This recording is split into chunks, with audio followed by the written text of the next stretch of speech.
Olá, meu amigo estudante, você que está se preparando para o exame da ordem. Sou o professor Ronaldo Rolim e nós iremos dar continuidade ao nosso curso de resolução de questões de direito constitucional. Nesta aula, iremos tratar sobre o famoso artigo 5º. E aqui fica a dica, não basta você conhecer o texto da Constituição, você também tem que ter conhecimento acerca da jurisprudência do STF em relação a alguns desses dispositivos, principalmente algumas súmulas consagradas e, obviamente, súmulas vinculantes, bem como no que tange aos remédios constitucionais, conhecer a lei de cada um deles, porque cada vez mais isto está sendo cobrado, ok? Como nos veremos a seguir, nós treinaremos bastante o artigo 5º. E sem mais delongas, aí na tela a primeira questão. Direitos e garantias individuais e coletivos, comigo, professor Ronaldo Rolim, artigo 5º, e nós temos a questão de número 1, que foi do último exame de ordem, do 31º exame de ordem. Alfa, entidade de classe de abrangência regional, legalmente constituída em funcionamento há mais de um ano, ingressa perante o STF com mandado de segurança coletivo para tutelar os interesses jurídicos de seus representados. Considerando a urgência do caso, Alfa não colheu autorização dos seus associados para a impetração da medida. Com base na narrativa acima, assinale a afirmativa correta. Primeira coisa, ele tenta lhe confundir.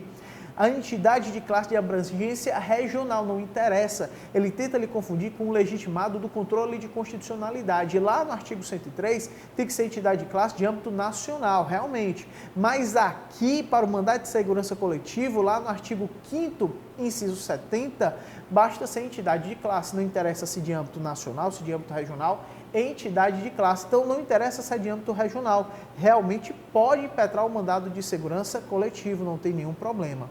E aí vem a segunda dúvida do examinando. A entidade de classe não colheu a autorização dos seus associados. Aí você lembra que o inciso 21 do artigo 5º diz que a entidade de classe precisa, diz que a associação precisa da autorização dos seus associados para representá-los judicial ou extrajudicialmente.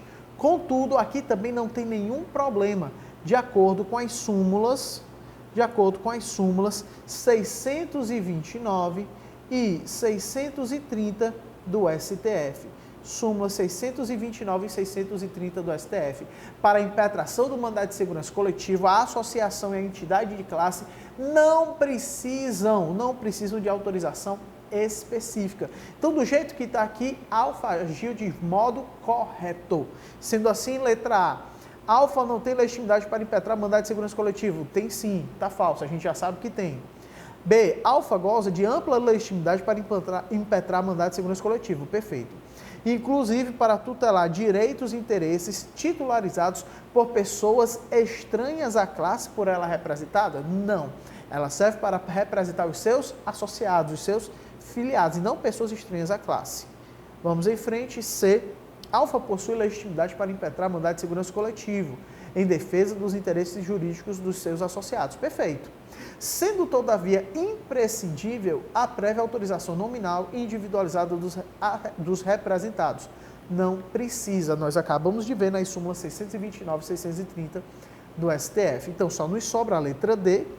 Alfa possui legitimidade para impetrar mandado de segurança coletiva em defesa dos interesses jurídicos da totalidade ou mesmo de parte dos seus associados, independentemente de autorização. Perfeito. Artigo 5º, inciso 70, a linha B, junto com as súmulas 629 e 630 do STF. Está aí o gabarito na tela, letra D, a resposta da primeira questão. Vamos em frente. Segunda questão, também do 31º exame de ordem. Veja como esse assunto é muito cobrado, por isso a relevância do artigo 5º. João dos Santos foi selecionado para atuar como praça prestador de serviço militar inicial, fato que lhe permitirá ser o principal responsável pelos meios de subsistência de sua família. No entanto, ficou indignado ao saber que sua remuneração será inferior ao salário mínimo, contrariando o texto constitucional esculpido no artigo 7º, inciso 4 da Constituição. Desesperado com tal situação, João entrou no gabinete do seu comandante e o questionou de forma ríspida e descortês acerca dessa remuneração supostamente inconstitucional. Olha que praça, subversivo. Sofrendo, em consequência dessa conduta, punição administrativa e disciplinar de prisão por 5 dias, nos termos da legislação pertinente. Desolada, a família de João procurou um advogado para saber sobre a constitucionalidade da remuneração inferior ao salário mínimo, bem como da possibilidade de a prisão ser relaxada por ordem judicial. Nessas circunstâncias, nos termos do direito constitucional brasileiro e da jurisprudência do STF, assinale a opção que apresenta a resposta do advogado. Em primeiro lugar, a questão da remuneração inferior ao salário mínimo é constitucional, inclusive, súmula vinculante número 6. A súmula vinculante número 6 diz ser constitucional a remuneração de praça, no serviço militar inferior ao salário mínimo. Então, o STF já bateu o martelo em relação a isso. Quanto à possibilidade de a prisão ser relaxada por ordem judicial, o artigo 142, parágrafo 2º da Constituição Federal, diz não ser possível habeas corpus contra punições disciplinares militares. Sendo assim, neste caso, a punição não pode ser relaxada. Ah, professor, mas eu já ouvi falar que habeas corpus é possível contra punições disciplinares. Calma, não é possível para analisar o mérito, mas apenas os pressupostos de legalidade, isto é, se a medida foi proporcional e se a autoridade que decretou a prisão era competente para tal. Bacana? Cuidado com isso. Sendo assim, vamos analisar a alternativa A. A remuneração inferior ao salário mínimo para as praças prestadoras de serviço militar inicial não viola a Constituição de 88. Perfeito, súmula vinculante número 6. Bem como não cabe habeas corpus em relação às punições disciplinares militares, exceto para análise de pressupostos de legalidade, excluída a apreciação de questões referentes ao mérito. Opa, letra A é a verdadeira logo de cara. Súmula vinculante número 6 e artigo 142, parágrafo 2º da Constituição. Bacana? Vamos em frente. Terceira questão. O STF reconheceu a periculosidade inerente ao ofício desempenhado pelos agentes penitenciários, hoje as polícias penais, por tratar-se de atividade de risco. Contudo, ante a ausência de norma que regulamente a concessão da aposentadoria especial no Estado Alfa, os agentes penitenciários dessa unidade federativa encontram-se privados da concessão do referido direito constitucional.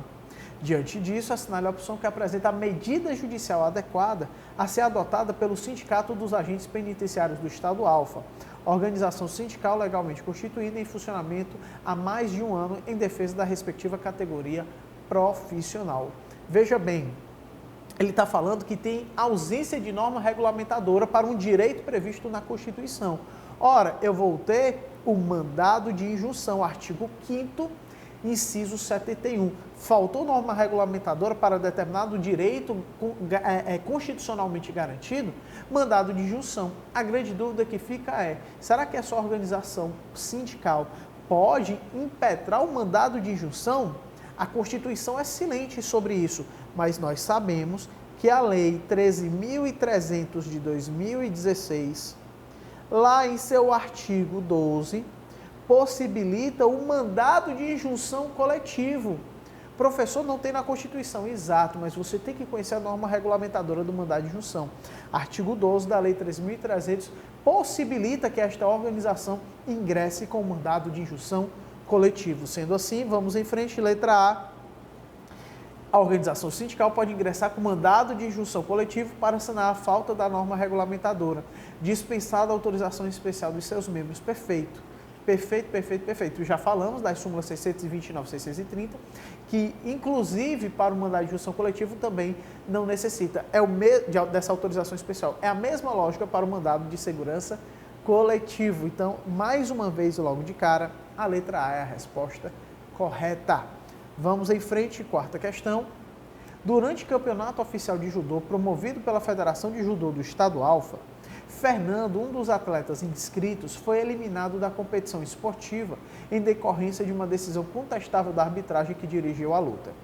Na qualidade de advogado ou advogada contratado por Fernando, assinale a opção que apresenta a medida juridicamente adequada para o caso narrado.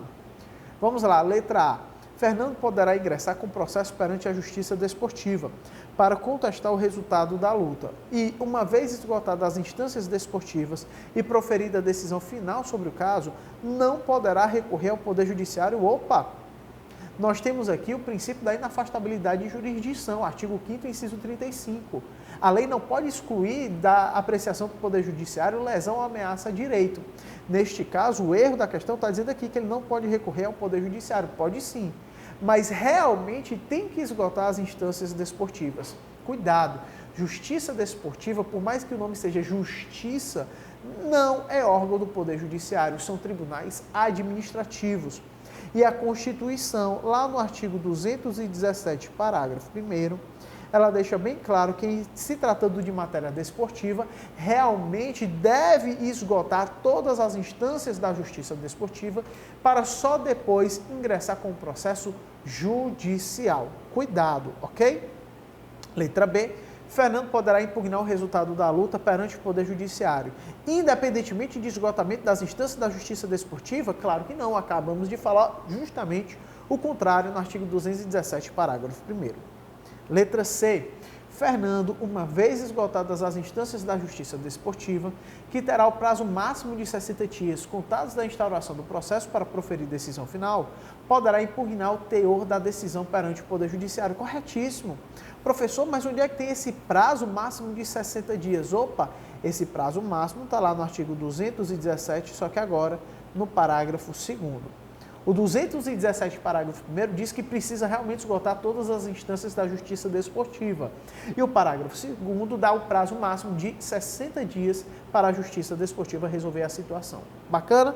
Sendo assim, letra C é a resposta correta. Eu coloquei aqui justamente para que você perceba que o princípio da inafastabilidade de jurisdição, lá no artigo 5º, inciso 35, não é absoluto. A própria Constituição tem ressalvas em relação ao acesso ao Poder Judiciário. Não é que você não vai poder entrar, vai, mas você vai ter que esgotar todas as instâncias administrativas da Justiça Desportiva. Bacana? Vamos para a próxima, quinta questão. Giuseppe, italiano, veio ainda criança para o Brasil juntamente com seus pais. Desde então, nunca sofreu qualquer tipo de condenação penal. Constituiu família, sendo pai de um casal de filhos nascidos no país. Possui título de eleitor e nunca deixou de participar dos pleitos eleitorais. Embora tenha se naturalizado brasileiro na década de 90, não se sente brasileiro. Nesse sentido, Giuseppe afirma que é muito grato ao Brasil, mas que apesar do longo tempo aqui vivido, não partilha dos mesmos valores espirituais e culturais dos brasileiros. Giuseppe mora em Vitória, no Espírito Santo, e descobriu o envolvimento do ministro de Estado Alfa em fraude em uma licitação cujo resultado beneficiou indevidamente a empresa de propriedade de seus irmãos. Indignado com tal atitude, Giuseppe resolveu, em nome da intangibilidade do patrimônio público e do princípio da moralidade administrativa, propor ação popular contra o ministro de Estado Alfa, ingressando no juízo de primeira instância da Justiça Comum e não no Supremo Tribunal Federal. Opa! Primeira coisa, ação popular, artigo 5º, inciso 73. Legitimidade ativa do cidadão. Giuseppe é cidadão brasileiro? É. Professor, o que é que define cidadania? Nacionalidade brasileira e gozo de direitos políticos. O Giuseppe reúne essas duas condições, sim, está aqui. Ele é brasileiro naturalizado e possui título de eleitor, ou seja, nacionalidade brasileira e exercício de direitos políticos. Por mais que ele não se sinta brasileiro, ele é brasileiro, ok? Ele pode ingressar com ação popular? Pode. Ação popular na defesa do patrimônio público e da moralidade administrativa? Correto, sem nenhum problema. Lembrando que a lei que regulamenta a ação popular é a Lei 4.717 de 1965. Vamos em frente. Letra A. Sobre o caso, com base no direito constitucional e na jurisprudência do STF, assinale a afirmativa correta. A ação popular não deve prosperar, uma vez que a competência para processar e julgá-la é do STF e falta legitimidade ativa para o autor da ação, porque não possui a nacionalidade brasileira. Peraí, está toda errada.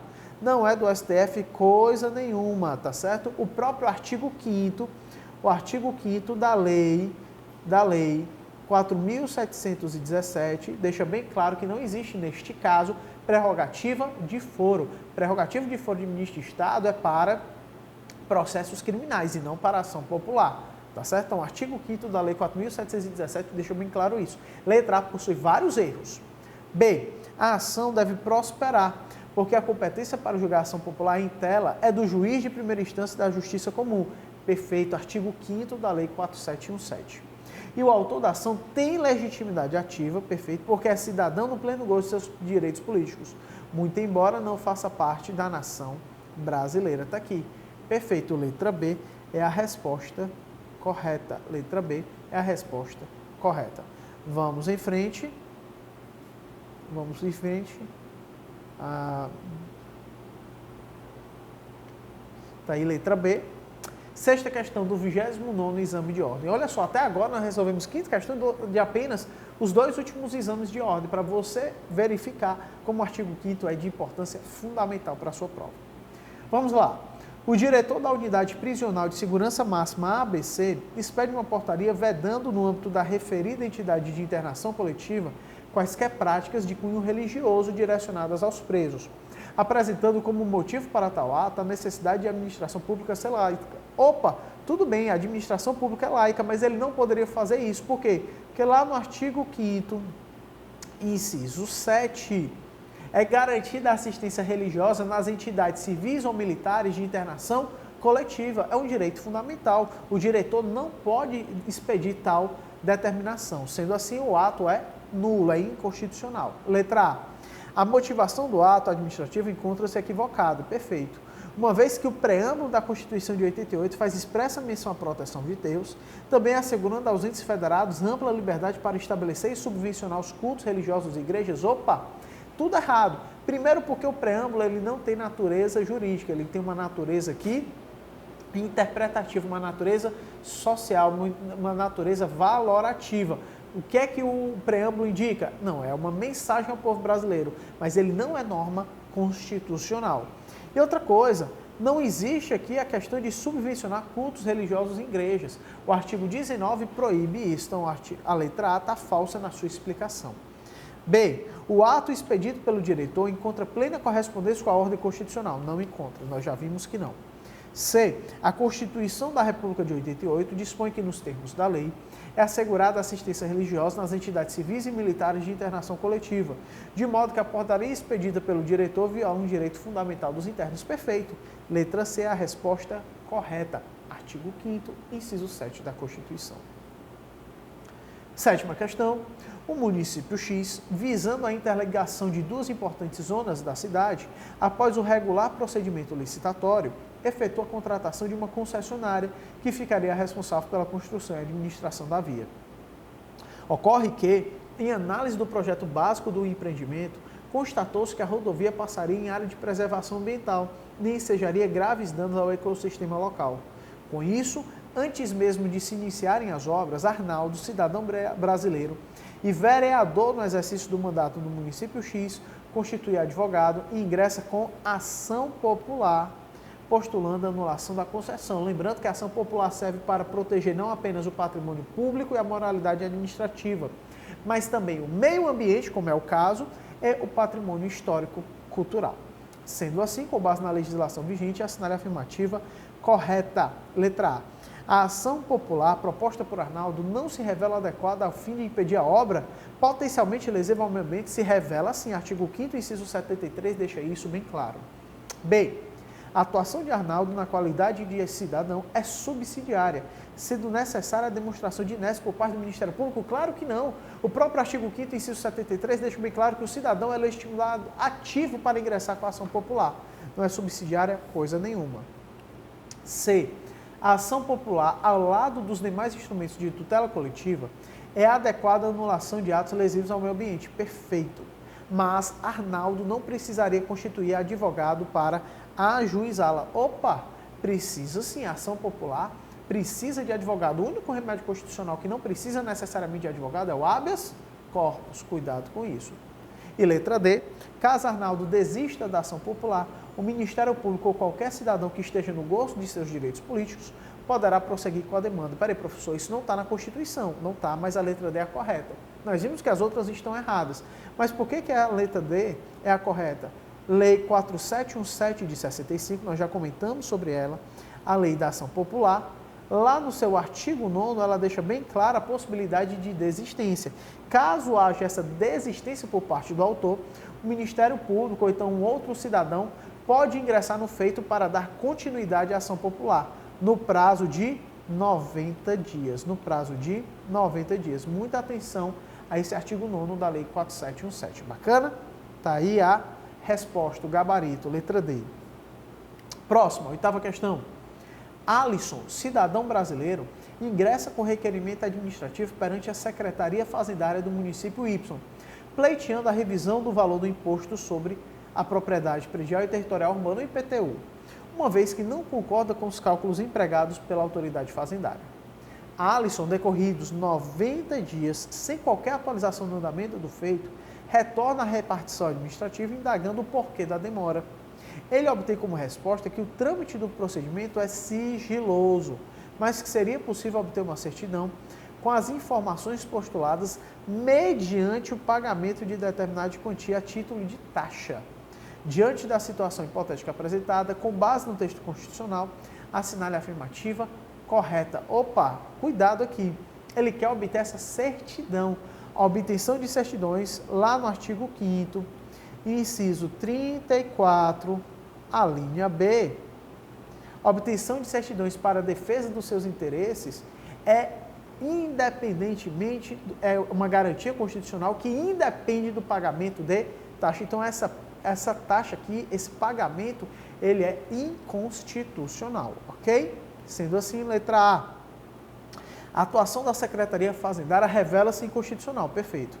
Pois a obtenção de certidões em repartições públicas, contendo informações de interesse particular ou de interesse coletivo ou geral, é direito de todos sem o pagamento de taxa, perfeito. Artigo 5º, inciso 34, a linha B. Ressalvadas aquelas cujo sigilo seja imprescindível à segurança da sociedade e do Estado, perfeito. Por sua vez, essa parte final está correta de acordo com o inciso 33. Nós temos o direito de acesso à informação, contudo, existe aqui uma exceção. Informações relativas à segurança da sociedade e do Estado não são passíveis de disponibilização. Portanto, a letra A é a resposta correta logo de cara. Pega o inciso 34, a linha B, e o inciso 33, que a alternativa A está totalmente correta. Vamos para a próxima. Os produtores rurais do município X organizaram uma associação civil sem fins lucrativos para dinamizar a exploração de atividade econômica pelos associados, bem como para fins de representá-los nas demandas de caráter administrativo e judicial. Anderson, proprietário de uma fazenda na região, passa a receber mensalmente carnê contendo a cobrança de uma taxa associativa, embora nunca tivesse manifestado qualquer interesse em ingressar na referida entidade associativa. Opa, não pode. Inciso 20 do artigo 5º, ninguém poderá ser obrigado a manter-se associado ou a associar-se. Então, ele não é obrigado a ficar nessa associação. Então, esse carnê, essa cobrança dessa taxa é ilegal, é abusiva, é inconstitucional. Mas vamos em frente.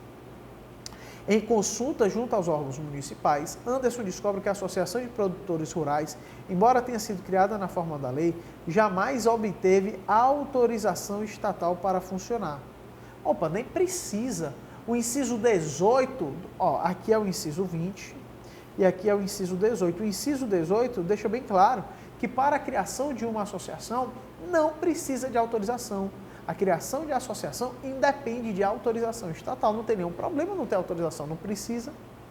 Diante disso, procura um escritório de advocacia especializado para pleitear judicialmente a interrupção da cobrança e a suspensão das atividades associativas. Opa, suspensão das atividades associativas, inciso 19. Para suspender as atividades de uma associação, basta qualquer decisão judicial. É diferentemente da dissolução compulsória. Dissolução compulsória só com decisão judicial transitada em julgado. Bacana? Sendo assim, assinale a afirmativa correta. Letra A. Anderson pode pleitear judicialmente a interrupção da cobrança. Perfeito. A qual revela-se indevida, pois ninguém pode ser compelido a associar-se ou a permanecer associado. Perfeito. Ressaltando-se que a falta de autorização estatal não configura motivo idôneo para a suspensão das atividades da associação. Claro, porque não precisa de autorização. Letra A, mais uma vez, é a resposta correta logo de cara. 10ª questão do 26º exame de ordem. Antônio, líder ativista que defende a proibição do uso de quaisquer drogas, cientifica as autoridades sobre a realização de manifestação contra projeto de lei sobre a liberação do uso de entorpecentes. Opa, realização de manifestação. Marina, líder ativista do movimento pela liberação do uso de toda e qualquer droga, ao tomar conhecimento de tal evento, resolve então, sem solicitar autorização à autoridade competente, marcar para o mesmo dia e local manifestação favorável ao citado projeto de lei, de forma a impedir a propagação das ideias defendidas por Antônio. Nesse sentido, segundo o sistema jurídico constitucional brasileiro, assinar a afirmativa correta. Aqui, ele fala da liberdade de reunião, lá no inciso 16 do artigo 5º. Precisa ser de forma pacífica e sem armas em locais abertos ao público. Precisa de autorização? Não, não precisa de autorização, realmente não precisa de autorização, mas precisa de prévio aviso à autoridade competente, para não frustrar outra reunião já convocada para o mesmo local e data. Dessa forma, letra A, Marina pode dar continuidade à sua iniciativa, pois com fundamento no princípio do Estado Democrático estará amplamente livre para expressar suas ideias. Neste sentido, não. Por quê? Porque o Antônio tinha pedido a autorização, na verdade, ele tinha avisado, pedido a autorização, não precisa. Ele tinha avisado inicialmente, você não pode frustrar outra reunião anteriormente convocada. Aquela história, o meu direito termina onde começa o do outro. B. Marina não poderia dar continuidade à sua iniciativa, realmente não poderia, pois o direito de reunião depende de prévia autorização? Não, depende de prévia comunicação. C.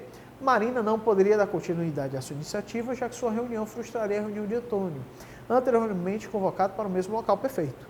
Letra C, a resposta correta, com base no artigo 5º, inciso 16. Vamos em frente. Jean Oliver, nascido em Paris, na França, naturalizou-se brasileiro no ano de 2003.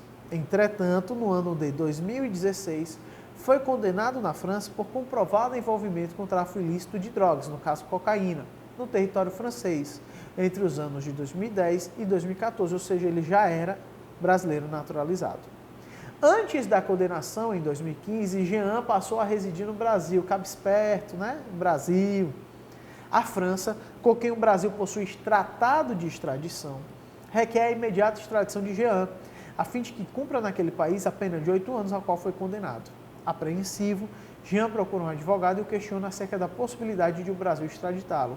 O advogado então responde que, segundo o sistema jurídico constitucional brasileiro, a extradição, com base lá no artigo 5º, inciso 51, é possível. Primeiro, extradição de brasileiro nato? Jamais. Extradição de brasileiro naturalizado. Prática de crime comum, praticado antes da naturalização. Não é o caso. Aqui é comprovado envolvimento em tráfico ilícito de drogas. Nesse caso, tanto faz se esse envolvimento é antes ou depois da naturalização, ou seja, o Jean pode ser extraditado. Por isso, a letra A e a letra B já estão erradas, porque ele disse logo que a extradição não é possível, mas é.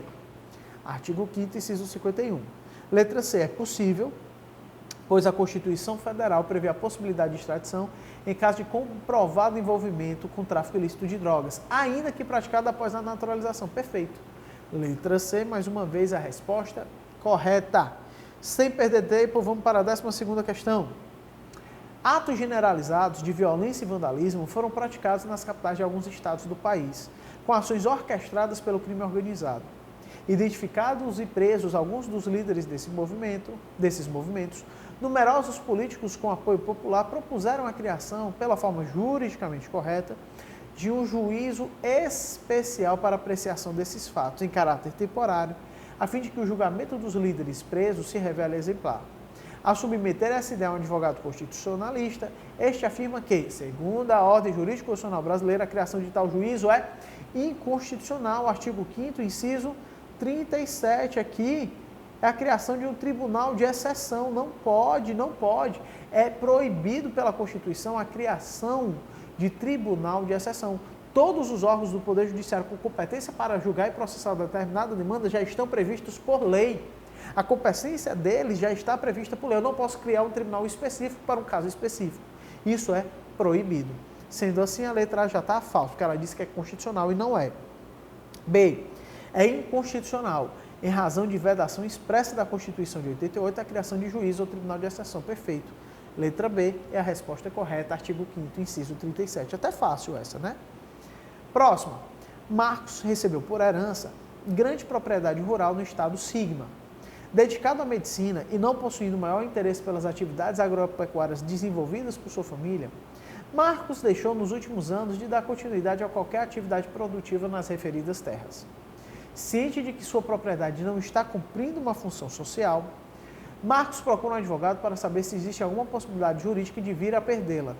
Segundo o que dispõe o sistema jurídico constitucional vigente no Brasil, assinale a opção que apresenta a resposta correta. Letra A. O direito de Marcos a manter suas terras deverá ser respeitado, tendo em vista que tem título jurídico reconhecidamente hábil para caracterizar o seu direito adquirido. Contudo, de acordo com o artigo 5º, inciso 23, a propriedade deve cumprir a sua função social. E aqui essa propriedade rural improdutiva, que não serve para a moradia de Marcos, ela não cumpre a função social. Então, ela pode ser o quê? Desapropriada. Ele pode ser o quê? Desapropriado. Então, a letra A está falso. B. A propriedade que não cumpre sua função social poderá ser objeto de expropriação. Perfeito. Sem qualquer indenização ao proprietário que deu asa ao tal descumprimento? Não. Nesse caso, ele vai ser indenizado sim. Letra C. A propriedade, por interesse social, poderá vir a ser objeto de desapropriação, devendo ser, no entanto, respeitado o direito de Marcos à indenização. Isso, inclusive, está previsto lá no artigo 5º, inciso 24. Desapropriação por interesse público tem que ser previamente com indenização justa e em dinheiro. Letra C é a nossa resposta correta. 14ª questão. Carlos, contando com 59 anos de idade, resolve se inscrever em concurso público para o cargo de agente de polícia, dos quadros da Polícia Civil do Estado Beta. Todavia, sua inscrição é negada com base no edital, que reproduz a Lei Estadual X, segundo a qual o candidato, no momento da inscrição, deve ter entre 18 e 32 anos de idade. Inconformado, Carlos consulta um advogado a respeito de possível violação do direito fundamental à igualdade. Olha só. Restrição de idade em concurso público só por meio de lei e desde que compatível com as funções do cargo a ser exercido. No caso, agente de polícia. Então, a restrição etária está por lei? Tá, professor, lei estadual X, bacana. E está compatível com os cargos a ser exercido por agente de polícia? Tá, porque ele precisa ter uma boa forma física, em tese, para uma boa saúde, uma jovialidade, para poder agir nas ruas, né, em função da Polícia Civil. Inclusive, este é o posicionamento do STF, de acordo com a súmula 683 do STF, tá certo? Sendo assim, letra A, houve violação ao princípio da igualdade, pois o sistema jurídico constitucional brasileiro veda em caráter absoluto que a lei estabeleça requisitos de ordem clara para o provimento de cargos públicos, não veda em caráter absoluto coisa nenhuma. Não existem direitos absolutos. B.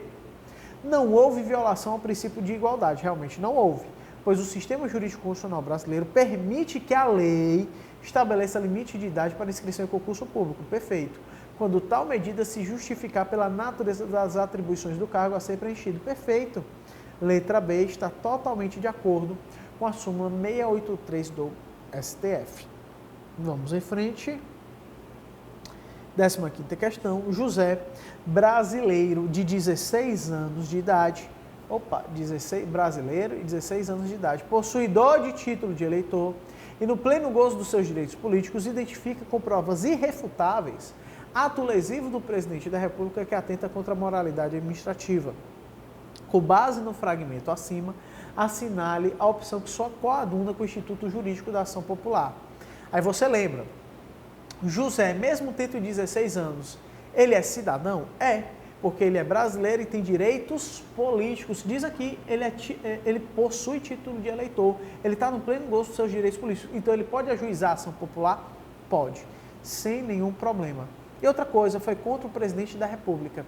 Tem prerrogativa de foro o presidente da República na ação popular? Não. Nós já falamos sobre isso, uma das questões iniciais, de acordo com a Lei 4.717 de 65, mais precisamente no seu artigo 5º. O artigo 5º dessa lei deixa bem claro que vai ser no juiz de primeira instância. Sendo assim, letra A, José, desde que tenha assistência, é parte legítima para a população popular, vai ter assistência por quê? Ele é cidadão, não interessa a idade dele, ele é cidadão, então não precisa de assistência. Bem, José, ainda que sem assistência, é parte legítima para a população popular, perfeito, ele é cidadão, em face do presidente da República, perante o juiz natural de primeira instância, perfeito. Letra B está totalmente correta, não confunda. A ação popular não tem prerrogativa de foro. 16ª questão. José, internado em um hospital público para tratamento de saúde, solicita a presença de um pastor para lhe conceder assistência religiosa. O pedido, porém, é negado pela direção do hospital, sob a alegação de que, por se tratar de instituição pública, a assistência não seria possível em face da laicidade do Estado. Inconformado, José consultou um advogado. Após a análise da situação, o advogado esclarece com correto embasamento constitucional que a atitude do hospital foi inconstitucional. Nós já falamos sobre isso, que o artigo 5º, inciso 7, permite assistência religiosa nas entidades civis e militares de internação coletiva, e o hospital é uma delas. O hospital é ambiente de internação coletiva civil, neste caso, né? O hospital público. Sendo assim, letra A, a negativa emanada pelo hospital foi correta. Não foi. Está violando a Constituição. B, a direção do hospital não tem razão, pois embora a Constituição de 88 reconheça a laicidade do Estado, a assistência religiosa é um direito garantido pela mesma ordem constitucional. Perfeito. Letra B está totalmente correta. 17ª questão. Um grupo autodenominado Sangue Puro, eita, já não vem coisa boa por aí. Um grupo autodenominado Sangue Puro passou a se organizar sob a forma de associação. No seu estatuto, é possível identificar claros propósitos de incitação à violência contra indivíduos pertencentes a determinadas minorias sociais. Diversas organizações não governamentais voltadas à defesa dos direitos humanos, bem como o Ministério Público, ajuizaram medidas judiciais solicitando a sua imediata dissolução. Segundo a Constituição Federal, a respeito da hipótese formulada, assinale a afirmativa correta. Olha só, a associação, lá no inciso 17, é plena liberdade de associação, vedada de caráter paramilitar. O professor, ele não está falando que tem caráter paramilitar, ele está falando que a associação incita a violência. Opa, mas aí vem a jurisprudência do STF. Você também não tem um direito absoluto aqui. Não é apenas a vedação para uma associação de caráter paramilitar. Também é proibida a formação de associação que promova discurso de ódio, a violência contra outros grupos. O discurso de ódio não é aceito no Brasil, não é tolerado pela nossa Carta Constitucional. E este é o posicionamento do STF. Então, tal associação não poderia ter existido, jamais poderia ter sido formada. Por isso, a dissolução compulsória. E sobre a dissolução, você tem aqui no inciso 19 que a dissolução compulsória precisa de decisão judicial transitada em julgado. Então vamos para a letra A. A associação não poderá sofrer qualquer intervenção do Poder Judiciário, pois é vedada a interferência estatal no funcionamento das associações? Falso. Totalmente falso. B. Caso o pedido de dissolução seja acolhido, a associação poderá ser compulsoriamente dissolvida, independentemente do trânsito em julgado da sentença? Não, precisa do trânsito em julgado. Letra C. A associação poderá ter suas atividades imediatamente suspensas por decisão judicial. Realmente, qualquer decisão judicial pode suspender as atividades, independentemente do seu trânsito em julgado. Exato. Suspender é qualquer decisão judicial, independentemente de estar transitado em julgado ou não. Mas dissolver só com o trânsito em julgado. Sendo assim, letra C revela-se como alternativa verdadeira. 18ª. JG. Empresário do ramo imobiliário, surpreendeu-se ao tomar conhecimento de que seu nome constava de um banco de dados de caráter público, como inadimplente de uma dívida no valor de R$500 mil. Embora reconheça a existência da dívida, entende que o não pagamento encontra justificativa no fato de o valor a que foi condenado em primeira instância ainda está sob discussão em grau recursal, com o objetivo de fazer com que essa informação complementar passe a constar, juntamente com a informação principal a respeito da existência do débito, consulta um advogado que sugere a impetração de um habeas data. Vem comigo, habeas data. Eu tenho lá no artigo 5º, inciso 72, deixa eu colocar aqui, inciso 72, as hipóteses autorizadoras do habeas data. Habeas data para acesso a informações. É o que ele quer aqui? Não, ele não quer acesso a informações, ele quer que passe a constar no processo uma informação, não é o caso.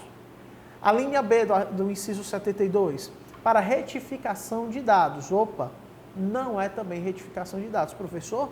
Então, o advogado aconselhou de forma equivocada o seu cliente? Não, porque você tem que lembrar que existe a lei 9.507 de 1997. Eu falei no início que você precisa conhecer as leis que regulamentam os remédios constitucionais. E a lei 9.507 de 97, lá no seu artigo 7º, inciso 3, acrescenta as duas hipóteses constitucionais uma terceira hipótese autorizadora do habeas data, que é justamente esta: constar uma informação verídica, mas passível de exame, passível de justificação em processo pendente. É isso. Artigo 7º, inciso 3 da Lei 9.507, configura uma terceira hipótese. Então, ele amplia o rol de possibilidade de utilização do habeas data. Bacana? É uma questão difícil. É, professor, é uma questão difícil. Sendo assim, letra A, o habeas data não é o meio adequado, já que a ordem jurídica não prevê essa possibilidade de sua utilização para complementar dados, mas apenas para garantir o direito de acessá-los ou retificá-los. Muita gente marcaria a letra A, porque desconhece a Lei 9.507, mas ela está falsa. B. Deveria ser impetrado, em vez de habeas data de segurança, habeas data de segurança. Tá certo? Ação constitucional adequada para os casos em que se faça necessária a proteção de direito líquido e certo? Nada a ver, tudo errado. C. Deve ser impetrado habeas data, pois, embora o texto constitucional não contemple a hipótese específica do caso concreto, a lei ordinária o faz, de modo a ampliar o âmbito de incidência do habeas data como ação constitucional. Perfeito. Artigo 7º, inciso 3 da Lei 9.507. Está aí a resposta desta questão. Uma questão difícil, mas você precisa ficar atento. Próxima questão: o diretor de RH de uma multinacional da área de telecomunicações, em reunião corporativa, afirmou que o mundo globalizado vem produzindo grandes inovações, exigindo o reconhecimento de novas profissões desconhecidas até então. Feitas estas considerações, solicitou à diretoria que alterasse o quadro de cargos e funções da empresa, incluindo as seguintes profissões: gestor de mídias sociais, gerente de marketing digital e desenvolvedor de aplicativos móveis. O cara está antenado, né, com o que está acontecendo no mundo. O presidente da sociedade empresária, posicionando-se contra o pedido formulado, alegou que o exercício de qualquer atividade laborativa pressupõe a sua devida regulamentação em lei, o que ainda não havia ocorrido em relação às referidas profissões. Com base na teoria da eficácia das normas constitucionais, é correto afirmar que o presidente da sociedade empresária, ele disse que para cada profissão precisa ter uma lei regulamentando, ele está equivocado. Artigo 5º, inciso 13, ele diz que a liberdade de ofício é plena. Só que cuidado, para algumas profissões, o profissional precisa preencher as qualificações exigidas em lei. Como assim, professor? Se você quiser um dia acordar como cantor, cantora, você pode tentar a sorte. Hoje no Brasil não precisa nem de talento para isso, né? Marcar leite boca. Você pode tentar a sorte, se você vai ter sucesso ou não é outra história. Mas se você quiser acordar um dia como advogado, não, aí você precisa ser bacharel em Direito e passar no exame da ordem. Se quiser ser médico, também precisa passar pelo curso de medicina. Se quiser ser contador, perceba, para algumas profissões a lei vem restringir. O artigo 5º, inciso 13, justamente por isso, é considerado norma constitucional de eficácia contida. Enquanto não tem a lei para aquela profissão, você pode exercê-la plenamente. Mas se houver a lei vem para restringir, determinando qualificações profissionais. Bacana? Sendo assim, letra A. O presidente da sociedade empresária está equivocado, né? Letra A. Argumentou em harmonia com a ordem constitucional. Em harmonia com a ordem constitucional, coisa nenhuma. B. Apresentou argumentos contrários à ordem constitucional. Perfeito. Pois o dispositivo da Constituição Federal, que afirma ser livre o exercício de qualquer trabalho, ofício ou profissão, atendidas as qualificações profissionais que a lei estabelecer, possui eficácia contida, de modo que, inexistindo lei que regulamente o exercício da atividade profissional, é livre o seu exercício. Perfeito. Enquanto não tem lei regulamentando gerente de marketing digital, qualquer pessoa pode ser gerente de marketing digital. Se vai ter sucesso ou não, depende da experiência, do conhecimento, da atuação, enfim. Letra B, portanto, é a nossa resposta correta. Vamos em frente, 20ª questão. Pedro promoveu ação em face da União Federal e seu pedido foi julgado procedente com efeitos patrimoniais vencidos e vincendos, não havendo mais recurso a ser interposto. Opa! Se não há mais recurso a ser interposto, significa então que aquela decisão transitou em julgado. E uma vez transitado em julgado, produziu a coisa julgada. O que é a coisa julgada? É aquilo que está irremediavelmente, definitivamente decidida. A coisa julgada é aquilo que não pode mais ser modificado, ok? Posteriormente, o Congresso Nacional aprovou lei que foi sancionada, extinguindo o direito reconhecido a Pedro. Após a publicação da referida lei, a Administração Pública Federal notificou Pedro para devolver os valores recebidos, comunicando que não mais ocorreriam os pagamentos futuros em decorrência da norma em foco. Peraí. Houve coisa julgada, transitou em julgado. Ele teve direito adquirido aqui. E o ato foi um ato juridicamente perfeito em consonância com a norma anterior. Se a norma se alterou, não mexe nos direitos do Pedro. E, inclusive, o artigo 5º, em seu inciso 36, fala que a lei não pode prejudicar o direito adquirido, a coisa julgada e o ato juridicamente perfeito.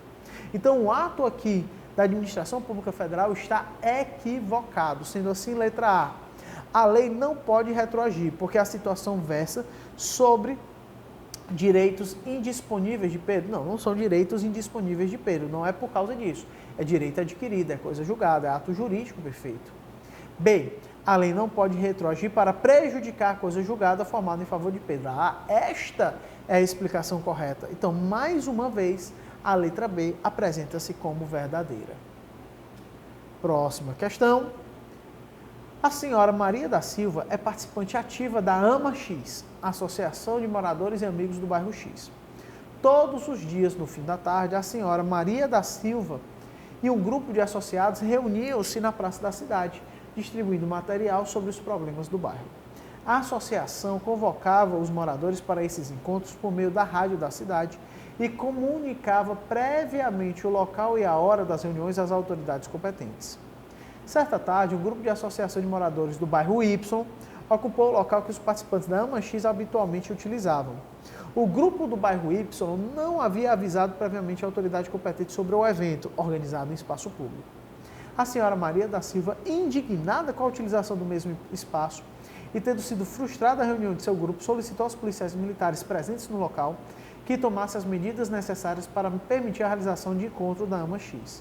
Em relação à liberdade de associação e manifestação, assinale a afirmativa correta. Em primeiro lugar, a senhora Maria da Silva está corretíssima, porque a AMA X, ela cumpriu todos os pressupostos constitucionais, espaço aberto ao público, de forma pacífica, sem armas e com comunicação prévia à autoridade competente.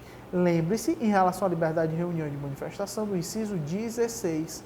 Já o grupo de moradores do bairro Y está equivocado, porque está frustrando a reunião da AMA X. Sendo assim, letra A. A AMA X deve buscar novo local de manifestação, coisa nenhuma. O direito dela deve ser respeitado. B. A associação do bairro Y deve buscar novo local de manifestação. Do bairro Y, sim, pois não tem o direito de frustrar a reunião anteriormente convocada para o mesmo local, já que houve prévio aviso à autoridade competente sobre o uso de espaço público pela AMA X. Perfeito. Mais uma vez a letra B, é a resposta correta. Próxima. Daisy pretende ter acesso a informações pertinentes à atividade estatal que estão em poder de específico órgão público, aduzindo que todos os dados de interesse coletivo ou geral devem ser públicos. Nos termos da Constituição Federal, o direito de acesso às informações estatais realmente é garantido pela Constituição. Está lá no artigo 5º, inciso 33. Contudo, o próprio inciso 33, ele coloca exceção. Se a informação for relativa à segurança da sociedade e do Estado, esta informação não será disponibilizada. Lembre-se, não existe direito absoluto. Por mais fundamental que seja, não existem direitos absolutos. Sendo assim, letra A, o direito de acesso às informações estatais é absoluto. Para por aí, já está errado. B. Tem como limite o sigilo imprescindível à segurança do Estado. Perfeito. Inciso 33 do artigo 5º. Mais uma vez, se eu não me engano, é a quarta questão em que a letra B é a resposta correta. Por isso que a gente tem que ter segurança no que a gente está afirmando. Próxima questão. Isabela promove ação popular em face do município X, por entender que determinados gastos realizados estariam causando graves prejuízos ao patrimônio público. O pedido veio a ser julgado improcedente por total carência de provas. Inconformada, Isabela apresenta a mesma ação com fundamento em novos elementos e, mais uma vez, o pedido vem a ser julgado improcedente por carência de provas. Nos termos da Constituição Federal e da legislação de regência, assinale a opção correta. Nós já sabemos. Ação popular, artigo 5º, inciso 73 e Lei 4.717 de 65. Vamos lá. Letra A. Sendo o pedido julgado improcedente, haverá condenação em honorários advocatícios? Não, não haverá. Lembre-se que, de acordo com o inciso 73 do artigo 5º, só haverá condenação em custas e honorários sucumbenciais se a Isabela tiver agido de má fé, Ter perdido a ação popular não gera para ela ônus de sucumbência. Bacana? B. A improcedência por ausência de provas caracteriza a má-fé do autor popular? Não necessariamente. C. A reiteração na propositura da mesma ação acarreta o pagamento de custas pelo autor popular? Claro que não, é só por má-fé. E letra D. As custas serão devidas se declarada expressamente a má-fé do autor popular. Perfeito, é a parte final do artigo 5º, inciso 73, letra D. Portanto, é o gabarito da questão. 24ª, lá do 13º exame de ordem. A ação de habeas data, com instrumento de proteção de dimensão do direito de personalidade, destina-se a garantir o acesso de uma pessoa a informações sobre ela que façam parte de arquivos ou banco de dados de entidades governamentais ou públicas, bem como para garantir a correção de dados incorretos. Isso é o que dispõe o inciso 72 do artigo 5º. Inciso 72 do artigo 5º. Deixa eu colocar aqui uma borrachinha. Inciso 72 do artigo 5º da Constituição Federal. A partir do fragmento acima, assinale a opção correta. Vamos lá, letra A. Conceder-se habeas data para assegurar o conhecimento de informações relativas à pessoa do impetrante ou de parente deste até o 2º grau? Coisa nenhuma. Acesso a informações é só para a pessoa do impetrante. O impetrante é o paciente do habeas data e não um terceiro. A letra A está falsa. B. Além dos requisitos previstos no CPC para a petição inicial, a ação de habeas data deverá vir instruída com prova da recusa ao acesso às informações ou o simples decurso de 10 dias sem decisão. Opa, peraí. Prova da recusa de acesso a informações, beleza, sem nenhum problema. O simples decurso de 10 dias, não, você deve comprovar que houve esse decurso, ok? O simples decurso, não. C. Do despacho de indeferimento da inicial de habeas data por falta de algum requisito legal para o ajuizamento, caberá agravo de instrumento? Não, caberá apelação. E D.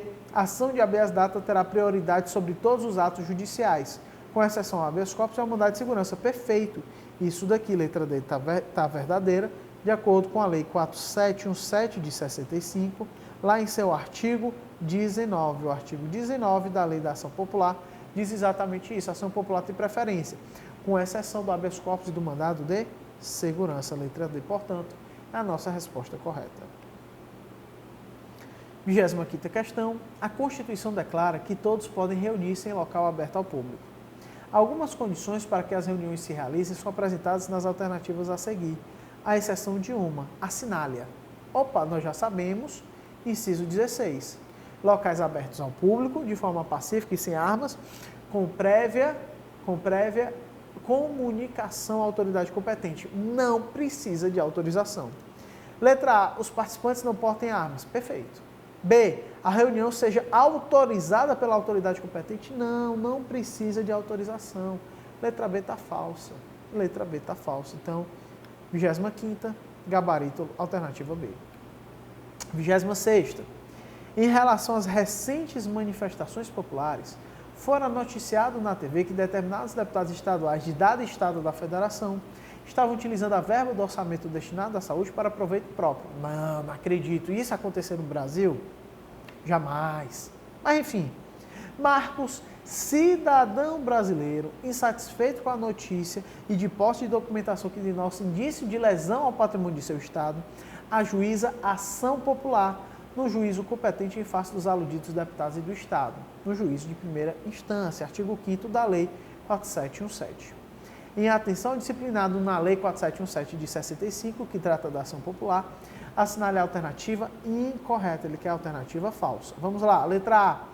Marta, cidadã brasileira, residente e domiciliada no mesmo Estado, pode habilitar-se como litisconsorte de Marcos? Pode. A Lei 4717 permite esta habilitação como litisconsorte. Assistente de Marcos, neste caso, né? B. Na mesma linha da ação de mandado de segurança, o direito de ajuizá-la decai em 5 anos. Opa! Realmente, mandado de segurança, o prazo decadencial é de 5 anos. Aqui na ação popular, lá no artigo 1º, o prazo não é decadencial, o prazo é prescricional. O prazo não decai, o prazo prescreve. A pretensão não é o direito que decai, é a pretensão que prescreve em 5 anos. Um errozinho aqui, um detalhezinho que poderia comprometer o seu gabarito. Letra B, portanto, está incorreto. Olha C. O Estado, a juízo de seu representante legal, em se afigurando útil ao interesse público, poderá atuar ao lado de Marcos na condução da ação? Pode. A Lei 4.717 permite esta assistência. E D. Sendo julgado improcedente a ação movida por Marcos, poderá este recorrer, além do Ministério Público, qualquer outro cidadão. Perfeito. É para proteger o interesse público, então, estas pessoas também estão legitimadas para recorrer da decisão. O único que está errado, e portanto é o gabarito da questão, é a letra B de bola. Próximo. Em relação aos remédios constitucionais, assinar a afirmativa correta. O habeas data pode ser impetrado, ainda que não haja negativa administrativa em relação ao acesso a informações pessoais. Não precisa ter havido a negativa administrativa. Letra A está falsa. B. A ação popular pode ser impetrada por pessoa jurídica? Não, por cidadão. C. O particular pode figurar no polo passivo da ação de habeas corpus? Pode, desde que este particular esteja em ação, atuando em uma função pública. O particular esteja atuando como uma função pública. Por exemplo, nós podemos dar voz de prisão em casos de flagrante delitos e somos particulares, atuando no interesse público numa função pública, por mais que nós não tenhamos nenhuma ligação com o Estado, com a administração pública. Neste caso, o particular que sofreu a voz de prisão pode impetrar habeas corpus contra a nossa pessoa. Nada impede isso, então letra C está correta. E a letra D, o mandado de segurança somente pode ser impetrado quando as questões jurídicas forem incontroversas? Não. Quando estiver aqui direito líquido e certo, aquele que não admite dilação probatória. Não tem nada a ver com questão incontroversa. Letra C, portanto, é a única que atende a questão. 28ª questão. A respeito da ação de habeas corpus, assinar a afirmativa incorreta. Ele quer agora a errada. Pode ser impetrado por estrangeiro residente no país? Pode, o habeas corpus é universal, desde que seja em língua portuguesa. Então, o estrangeiro residente no Brasil pode ingressar com habeas corpus sem nenhum problema. B. É cabível contra punição disciplinar militar imposta por autoridade incompetente. Uma das primeiras questões tratou sobre a possibilidade de habeas corpus para punições disciplinares militares. Nós vimos que a regra é impossível o habeas corpus contra essas punições. Artigo 142, parágrafo 2º. Contudo, o STF entende que pode para análise dos pressupostos de legalidade. E eu comentei lá atrás sobre isso.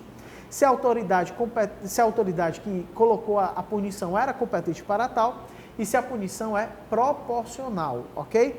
Neste caso, a letra B não tem nenhum problema, ela está correta.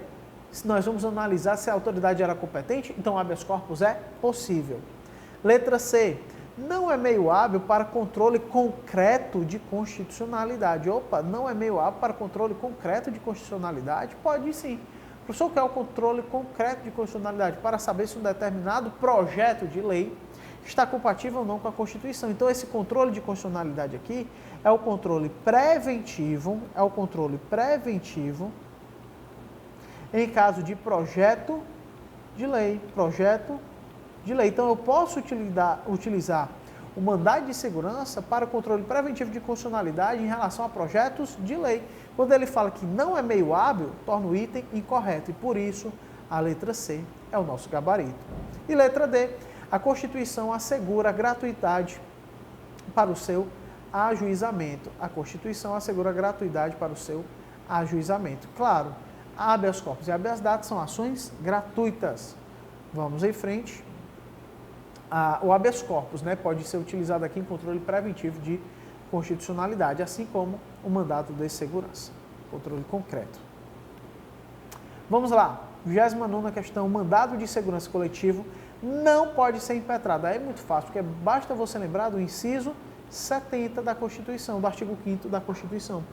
Organização sindical pode ingressar com mandado de segurança coletivo. Partido político com representação do Congresso Nacional também pode. Entidade de classe de âmbito nacional também pode. Associações paramilitares não pode. Por quê? Porque não pode ter associação com finalidade paramilitar. O inciso 17 da Constituição proíbe. Se fosse só associação legalmente constituída em funcionamento há pelo menos um ano, estaria correto. Mas aqui ele traz tudo errado, portanto, letra D é o gabarito. 30ª questão. João, residente no Brasil há 5 anos, é acusado em outro país de ter cometido crime político. Neste caso, crime político. O inciso 52 do artigo 5º proíbe extradição de qualquer pessoa por crime político. O Brasil não admite extradição por crime político, certo? Nesse caso, o Brasil pode conceder a extradição de João, se for estrangeiro? Não, não pode. Ainda que estrangeiro, não pode conceder extradição por crime político. Letra B. Pode conceder extradição? Não pode conceder extradição. Letra C. Não pode conceder extradição, perfeito, independentemente da nacionalidade de João, porque o inciso 52 do artigo 5º proíbe a extradição no caso de crime político. Letra C é a resposta correta. Vamos em frente. A Constituição assegura, entre os direitos e garantias individuais, a inviolabilidade do domicílio, afirmando que a casa é asilo inviolável do indivíduo, ninguém nela podendo penetrar sem o consentimento do morador. Perfeito, é o que está lá no inciso 11 do artigo 5º. A esse respeito, assinale a afirmativa correta. Letra A. O conceito de casa é abrangente e inclui quarto de hotel. Perfeito. Quem é que diz isso? O STF. O conceito de casa aqui não é o mesmo conceito de domicílio. Casa pode incluir quarto de hotel, pode incluir, inclusive, escritórios e consultórios de atividade profissional. Então, o escritório de advocacia é protegido pela inviolabilidade do domicílio, porque está dentro do conceito de casa, segundo jurisprudência pacífica do STF. Então, letra A é a resposta correta logo de cara. Vamos lá, 32ª questão. O habeas data não pode ser impetrado em favor de terceiro, porque visa tutelar direito à informação relativa à pessoa do impetrante. Realmente, está correto, está correto. Isso é o que fala o inciso 72, a linha A, em sua primeira hipótese autorizadora. Nesse caso, a respeito do enunciado acima, é correto afirmar que, letra A, ambas as afirmativas são verdadeiras e a primeira justifica a segunda. Perfeito, com base no inciso 72, a linha A do artigo 5º.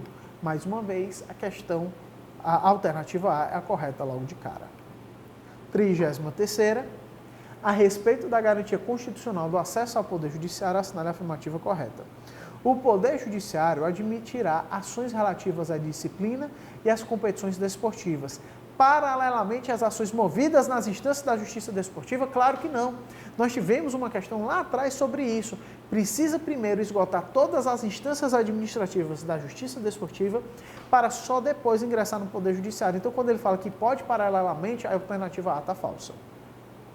B.